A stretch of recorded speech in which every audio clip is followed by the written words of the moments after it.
विधानसभेला एकत्र निवडणुका लढणार असं जाहीर जरी केलं असलं तरी माहितीत सुरू असलेली धुसफूस कोणापासून लपून नाही. त्यात आता लाडकी बहीण योजनेवरून माहितीत श्रेयवाद सुरू असल्याचं बोललं जात आहे.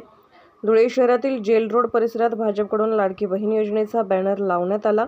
यावर प्रधानमंत्री नरेंद्र मोदी, उपमुख्यमंत्री देवेंद्र फडणवीस यांच्यासोबत मुख्यमंत्री एकनाथ शिंदे यांचाही फोटो आहे. मात्र या बॅनरवरून राज्याचे उपमुख्यमंत्री अजित पवारांचा फोटो यावरून गायब आहे. त्यामुळे राजकीय वर्तुळात विविध चर्चांना उधाण आलं आहे. काय सांगाल लाडकी बहीण योजनेच्या प्रचारासंदर्भात? धुळे शहरात बॅनर लावले आहे आणि या बॅनरवरून राज्याचे उपमुख्यमंत्री अजित पवार यांचा फोटो गायब आहे. कसं बघता आपण या बॅनरकडे?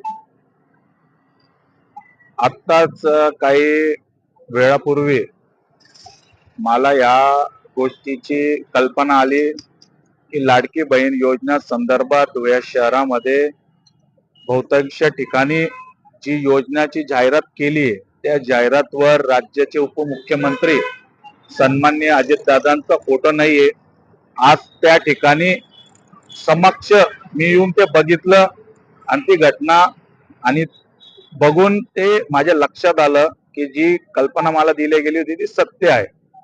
आज मी एक पक्षाचा कार्यकर्ता म्हणून या संपूर्ण विषयाबद्दल मी इतकं सांगू इच्छितो की महायुतीचे जेवढेही वरिष्ठ नेते असतील आमच्या जिल्ह्याचे, धुळे जिल्ह्याचे आणि जिल्हाध्यक्ष, शहर अध्यक्ष असतील, मला आपल्याला सांगायचंय की जेणे कोणी हे पोस्टर बनवले असेल कदाचित त्यांच्याकडून ही चूक झाली असावी आणि ही चूक आपण तात्काळ दुरुस्त करावी. आणि मला सर्व नेत्यांना सांगायचंय की जरी आपण फडणवीस साहेबांच्या नावाने जाहिरात करत असाल चांगली गोष्ट आहे, पण आपण शिंदे साहेबांचा आणि अजितदादांचा कुठेतरी फोटो हा घ्यायलाच पाहिजे.